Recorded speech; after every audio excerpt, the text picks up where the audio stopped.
১৬০০ সালের ৩১শে ডিসেম্বরের শীতের এক সন্ধ্যায় লন্ডনের একদল ব্যবসায়ী যেন এক স্বপ্নের জাল বুনেছিল। তারা জানত পূর্ব গোলার্ধে এমন এক জগৎ আছে যেখানে মশলার গন্ধ বাতাসে মিশে থাকে, যেখানে রেশমের সূক্ষ্ম বুনন শিল্পীর আঙুলের ছোঁয়ায় জীবন্ত হয়, আর চায়ের স্বাদে লুকিয়ে আছে অজানা এক তৃপ্তি।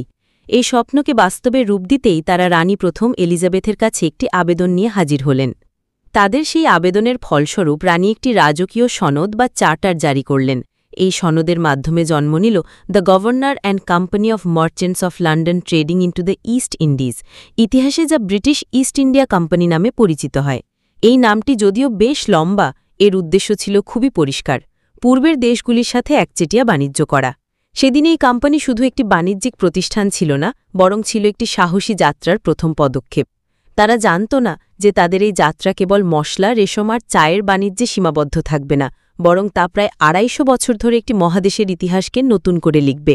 তাদের লক্ষ্য ছিল শুধু অর্থ উপার্জন, কিন্তু তাদের পথ তৈরি হচ্ছিল এক বিশাল সাম্রাজ্য শাসনের দিকে।